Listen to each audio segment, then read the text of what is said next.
what I told all of you. I want radio silence. Yo, is there actually someone on this thing? Who are you, then? Actually, we've been trying to reach you about your extended warranty. Hey, I'm just playing, man. This is Anthony. What's up, dude? Mr. Mystery Guest. Are you still there?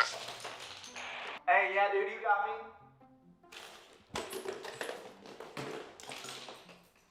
Hey, bro, while I got you, you want to come to church with me? Yeah, we're in a series called At the Movies. We do it every year. Have you heard of it? No, I'm afraid not.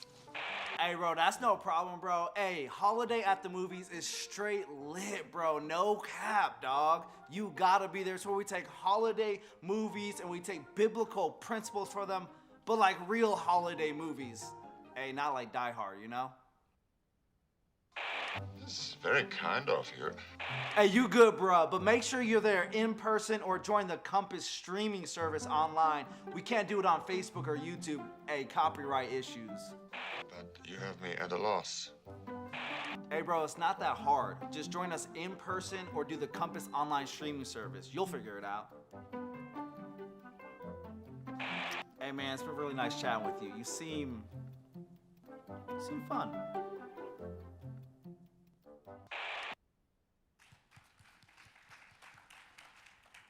Welcome to Compass, where our mission is navigating people to God. We are one church in thousands of locations. My name is Shannon. I'm one of the pastors here, and I'm just so excited to get to share with y'all this morning. I love the At the Movies series, and I love Christmas, and so I'm super excited about Holidays at the Movie. And we even are starting at Thanksgiving, which is why we're calling it Holidays at the Movies. So I'm so excited, and I'm so excited to be with you guys this morning. We have talked about a lot of things here this past year, and I don't know about you, I really, really loved the Emotional Vampires series. That was great. I definitely drew from that every single week, but we haven't talked about marriage in a while, and so Pastor Luke let me come today so I could talk to you a little bit about keys to a healthy marriage, and I'm just so honored to get to be with you. I do want to just welcome all of you who are here. If it's your first time here, we want to just say welcome to Compass. We're so glad you're here. We would love to meet you after the service, and there's a big banner out in the lobby that says new here, and I don't have the cute accent that Victoria has to tell you about the wee little water bottles. It just doesn't, it's not the same, but I was like, man, I have to follow her. But we would love to meet you and just say hi. And if you're joining us online, we just want to say thank you so much. We're so glad that you're here with us. If you think about it, it's kind of interesting how lightly our society treats marriage.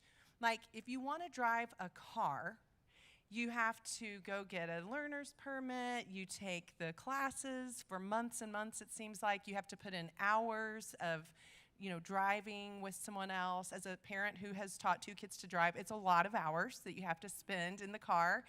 And then you have to take a written test, you take a driving test. It's a big deal. You have to get a learner's permit, and then you get your license. But if you want to get married, really, all you have to do, you go down to City Hall, you give them about $81, and there's no test, there's no mandatory counseling, there's nothing. You just show up and go for it. And I just think that's so interesting. So I do love what our lead pastor, Drew Sherman, says. He says that just because you say I do doesn't make you capable, it only makes you accountable, which is so true. And I'm going to be honest with you right now. When Pastor Luke asked me to speak to you, the very first thing that I did is I went out and I bought this sweatshirt that says "World's Okayest Wife." Because truly, I want to be a good wife, but most of the time I don't feel like I'm a great wife. And I want to be honest with you about that. So my husband, Rob, and I have been married for 29 years. We were babies when we got married. I think there's a little picture maybe of us. There we go. Yeah, we've both doubled in size in 29 years, but we were cute little babies then.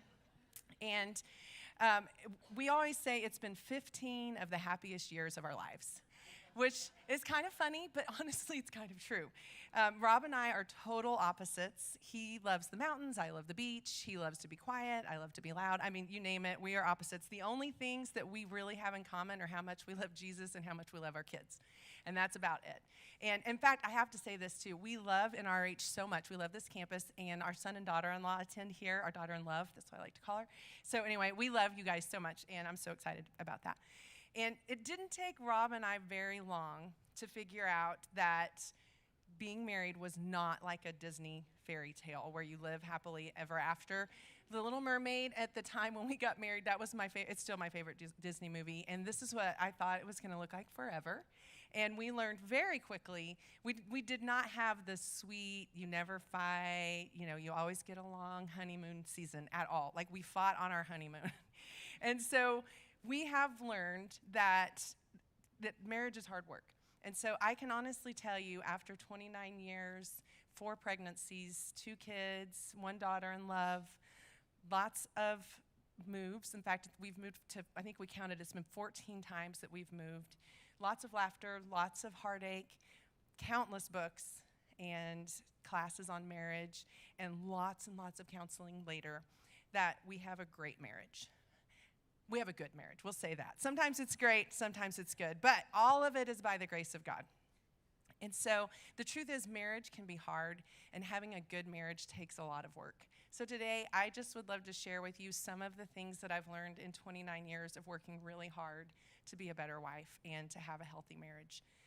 And before I continue, I do want to say that I know in a room this size and a group this size that there are going to be people here today who may be going through a really hard time. There may be people here who are going through a divorce or may have gotten divorced recently. There may be people here who are widowed. Some of you may be single and you're thinking, man, I wish I wouldn't have come to church today. If I'd known, I wouldn't have come. And some of you may, like right now, not like your marriage. You may hate the word wife. And so I just want to say, if that's you right now, I want to say I'm really sorry for your pain, and I do understand how hard it can be sometimes in different seasons in our lives. And so I just want to say that I know that the Lord sees you and he knows your pain, and that I just pray that today that he'll speak to you wherever you are right now as the bride of Christ. And one of the keys I want to start with for a healthy marriage is emotional intimacy. And I know that sometimes for some people, just the word emotional makes you go, nope, that's it, I'm out. I'm not even going to pay attention. But it's true. It's really important to have emotional intimacy if we're going to have a great marriage. And if you think back to when you first met your spouse, you probably had like that physical connection and, some sparks. But whether you knew your spouse really well or not, you probably had some sort of emotional intimacy, even if you woke up a little bit later and thought, oh my gosh, what have I gotten myself into? But it's important for us to keep that emotional connection in order to have a healthy marriage. Rob and I discovered very early on that we have different emotional needs, and we speak like a completely different love language. Our very first Christmas together, I remember it so well, I got him this awesome flannel shirt. I can still see it, and honestly, it would be so in style right now. It's like, if you look at all the flannel shirts, that's what I got for him. It was awesome. I spent a lot of money on it. I took a lot of time to wrap it beautifully and put a bow on it and all of the things. I was so excited to give it to him, and then he opened it, and you could tell by his face, he was like, ew, a shirt. Thanks, Grandma, And then he had his hands behind his back. So in my mind, I'd kind of been hoping for, something a cute outfit by Ralph Lauren or a Dooney Burke purse. We had no money. I don't even know why I thought that was even possible. And then when he had his hands behind his back, I thought, ooh, maybe it's like jewelry, like something wrapped from a John Hughes movie or a little blue box or something like that. And then Rob pulls his hands out from behind his back and he presents me 3 books. They're not wrapped. They're old. They're paperback. They bought them at his favorite used bookstore. And I don't even like to read like that. Like, they weren't even fiction. And so I was like, oh. And we just looked at each other like, do you know me at all? And the truth is, we didn't. We didn't know each other at all. And just bless our little young hearts.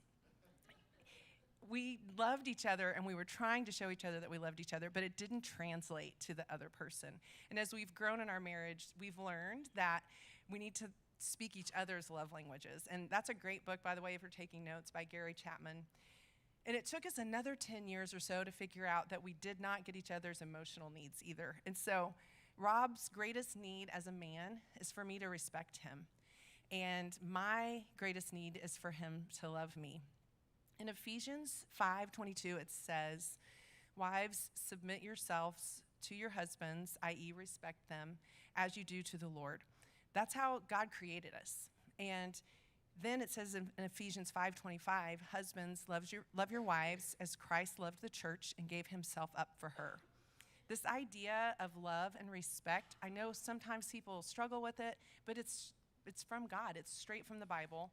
And it's been a game changer for me and Rob. In fact, one of our very favorite books is called Love and Respect. Another way to look at it would be to put your husband's needs before your own, which is also totally biblical. Philippians 2, verses 3 through 5 says, "Do nothing out of selfish ambition or vain conceit. Rather, in humility, value others above yourselves, not looking to your own interests, but each of you to the interest of others. In your relationships with one another, have the same attitude as Christ Jesus." Which, what better relationship to have that attitude than with our husbands? I love those verses so much, and it's a beautiful picture, too, of what Jesus has done for us. So sometimes, even if you don't feel like respecting your husband, you might say to yourself, I'm going to do this maybe not because I feel like it, but out of awe of what Jesus has done for me. And really, my guess is that when Jesus died on the cross for us, he probably didn't feel like dying for us, but aren't you glad that he did anyway? And so that's something that I try to think about. And in light of a healthy marriage, if we can both have mutual submission for each other and respect for each other, and then show each other love and respect, it will help so much. My youth minister told me marriage isn't 50-50. It's 100-100. It's giving 100% of yourself to the other person. And I know that, that's not possible maybe all the time, but it's a goal to have. Like, it's not, I'm going to meet you halfway. I'm going to give you my whole self. I'm going to put your needs before my needs. And then another important part of emotional intimacy is spending time together. Did you know that men like to spend time with you side to side, shoulder to shoulder, without necessarily talking? So men feel valued. People are laughing about that, so it must be something that somebody has in common with me. I do like to talk, but men like it when we take an interest in what they do. So as wives, being connected can sometimes mean putting our husband's needs before our own. And it might look like, going to a 4-hour baseball game when you have 10 loads of laundry to do. And it could also mean watching a cooking show or gardening when you don't really care about that. Or it could mean watching the last 2 minutes, or let's be honest, 2 hours of a football game when you really want to do something else. Or sometimes it can just mean giving your husband some of your attention and not giving all of your attention to the kids. It's going to look different for all of us, and there are a lot of different ways that we can put our husband's needs before our own. And a lot of times it just is a matter of asking him, what would it mean for you if I were to put your needs first? And it will help us to invest in each other emotionally and then spiritually. And spiritual intimacy is the next key, and it starts by putting God first and then putting our spouse second. So that means that everything else comes after God and our spouse. So it's going to look like God, then our spouse, then our kids, then our jobs, and then all the other things. And wives, I know there are so many other things. And if I'm honest with you, it's really easy for me to just get this upside down. A lot of times for me, it has looked like kids, then my job, then all the other things, then Rob, and then God. And this is something that I have to do a self-check on all the time. And it's like anything else in this world. If you really want something, you have to work at it. So if you want to run a marathon, you have to train. And if you want to lose weight, you have to count calories and diet. And if you want to be financially successful, you have to work hard and save money, which I'm clearly none of those things. I'm not really a runner, and I don't really do a good job of I don't do a good job of dieting or of saving money, but I do try to date. So there you go. If you want to talk about Taco Bell, come see me later. I know about that. But if you want to have a great marriage, you have to invest in that. You have to work at that. And so then we have to put God first and we put our spouse second. And for me, this is something that I literally keep track of in my calendar. I will ask myself, am I putting God first? Am I putting Rob second? And it's a constant thing for me to have to check. Our lead pastor, Drew Sherman, says that for those people who are single, that you might look at it like seeking the one while you look for the two. Now, like, that's a great way to prepare your heart if you're single, and just be the person that you're hoping to meet in someone else someday. And so seek God first right now. And if you're single and you're like, I don't really want to get married, it's still a great idea to seek God first. And Jesus tells us in Matthew 6:33, seek the kingdom of God above all else and live righteously, and he will give you everything you need. I love that verse so much. And he also talks about not worrying right in there too. So seeking God is a game changer. And it's a great reminder for all of us. Sometimes it's also tempting, wives, I don't know about you, but it is for me, to put Rob before God in my life and to want Rob to meet all of my spiritual needs. I remember one of my Bible college professors one time telling me, we were driving around together, and she said, you know, I have to really work to not make my husband God in my life and to not expect him to fill me up spiritually. I have to always make sure that I'm looking to God to fill me spiritually.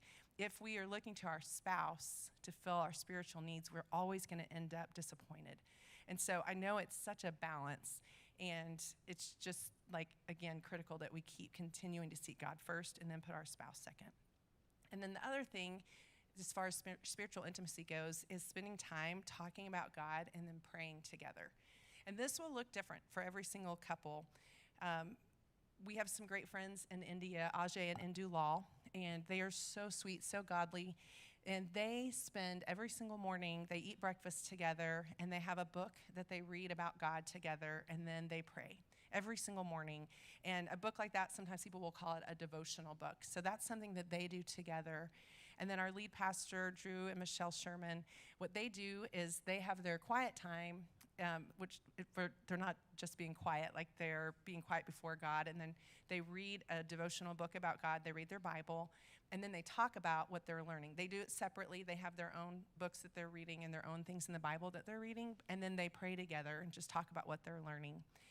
And then Rob and I, because we're different, we're unconventional, we do everything different.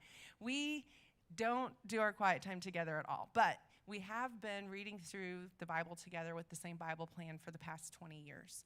Rob goes up to his office. He has his little routine that he does. I'm pretty much, you never know what I'm going to do, but I'm reading it. I'm either in my room because I like to be cozy, or I'm in my car because I'm running late, and at least in the car I don't have distractions like, oh, I need to do laundry, or check the dishwasher or whatever. In the car I can be focused. So we both read through the same parts of the Bible, and then later on we talk about it. And most of the time in the evenings before we go to bed, we'll pray together. And I'm going to be honest with you, that doesn't even happen all the time. The older we get, one of us a lot of times falls asleep before the other person, but it's our goal. We try. We have some other friends that the way they connect spiritually is they love to worship together, and they love to take marriage classes together. And that's how they grow, and they really have a great marriage.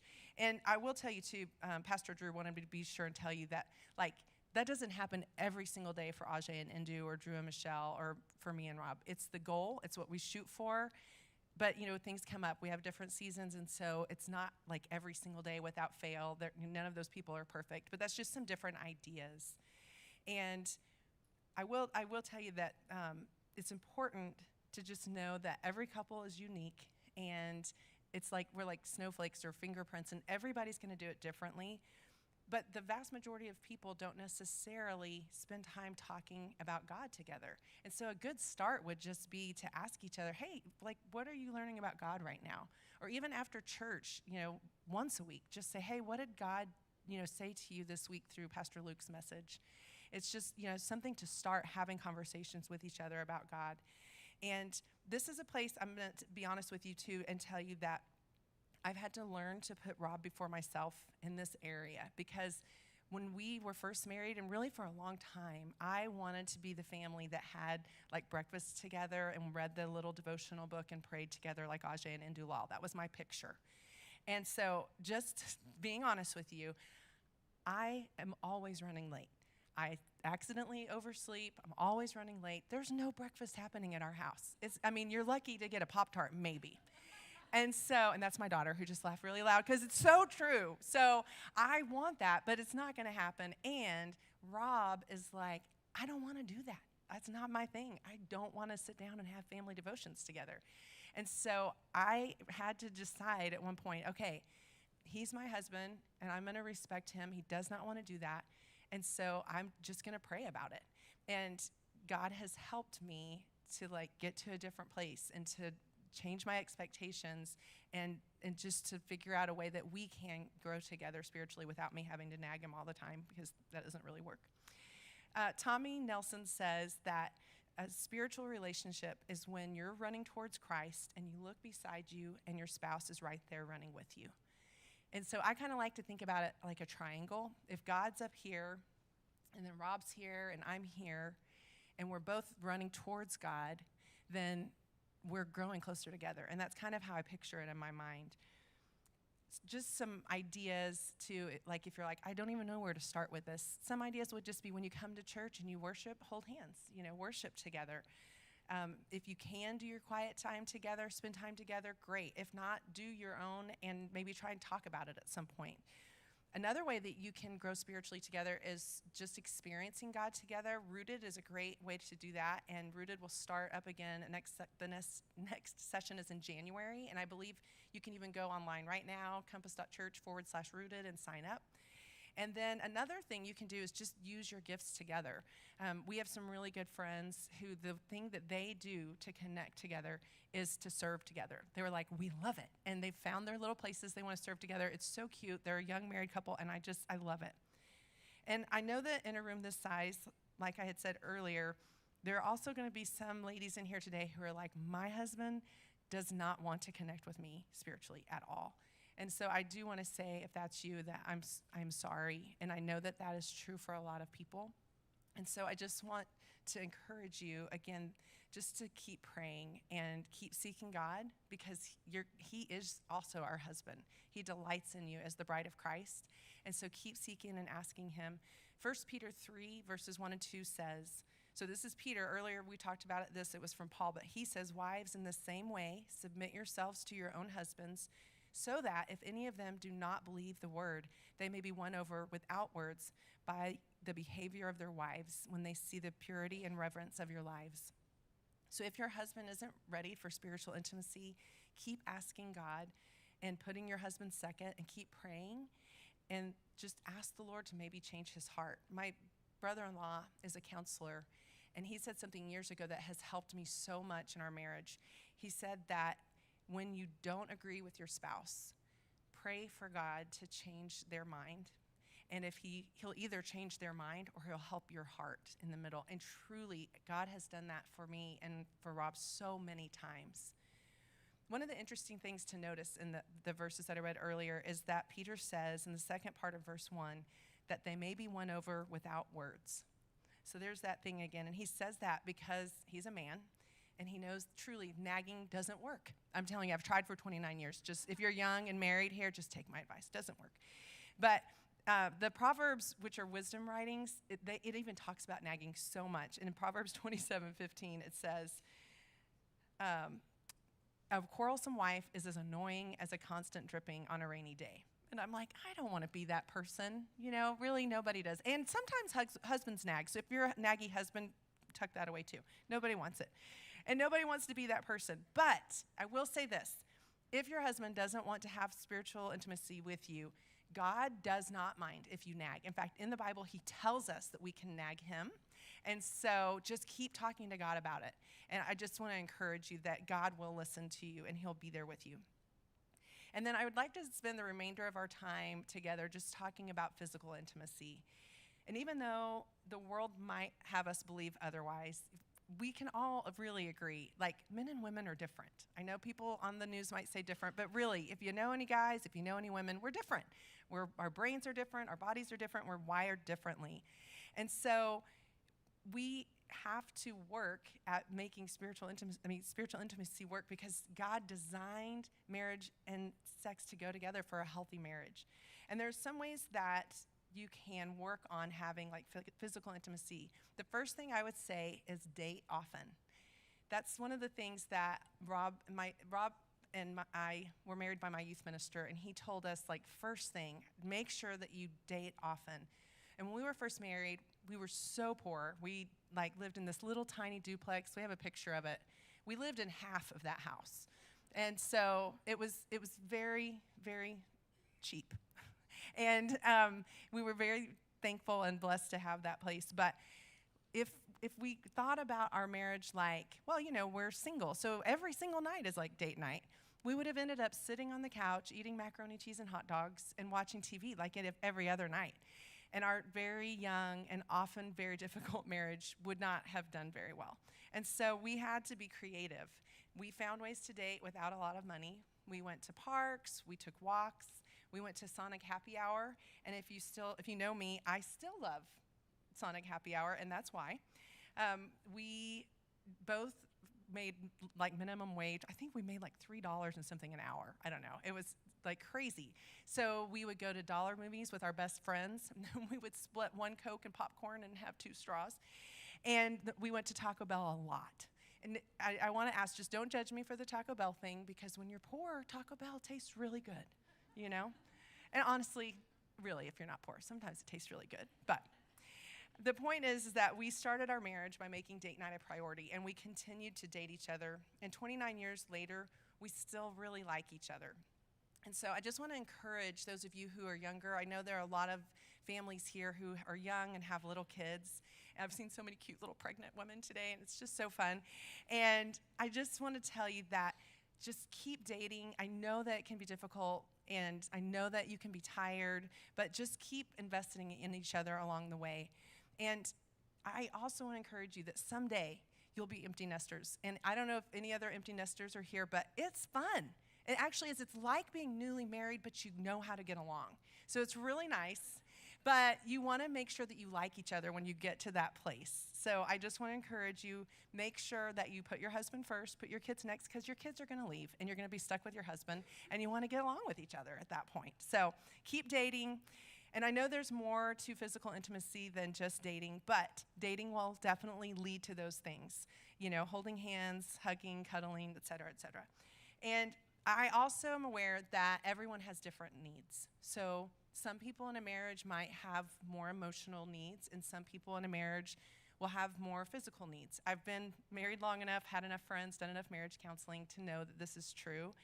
And so I just want to say, figure out what works for you. And if you're parents of little kids, we have some good friends who what they do is they meet each other at home for lunch dates while their kids are at school. Because at night they have homework and laundry and sports and all the things, and they're just too tired. So I just say, be creative, figure out what works for you. The Apostle Paul also wrote about this, and in 1 Corinthians, he says, well, for one thing, the Apostle Paul was single. And it's very interesting that he says that being married doesn't make you holier. In fact, he says if you're single, that's more beneficial because it helps you to focus on God first. So just because you're married doesn't mean you're better. It just means you need to work on your marriage and work on seeking God first. But he says in 1 Corinthians 7, if you feel like you need to get married, the wife does not have authority over her own body, but she yields it to her husband. And in the same way, the husband does not have the authority over his own body, but he yields it to his wife.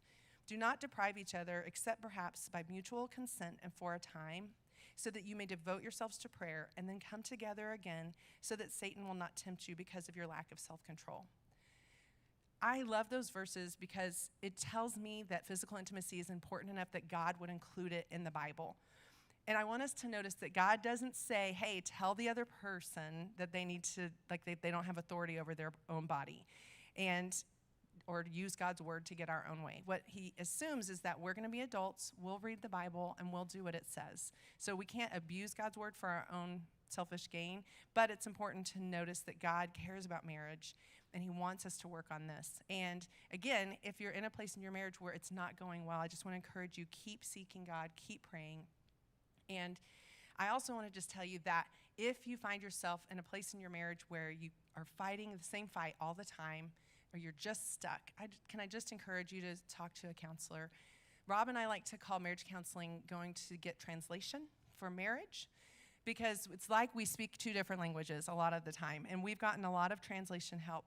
And I just want to encourage you, if you work to put your spouse first and meet their needs, they are going to be more likely to meet your needs. So as far as physical intimacy goes, here are some just ideas. Like I said, make date night a priority. put it on the calendar, get a babysitter, try and go out of town, maybe at least once a year. Anniversaries are a great time to do this. And it's okay to show your kids. It's actually great to show your kids that you love your spouse. It's okay to leave them. They'll be okay. Mine are both turned out great.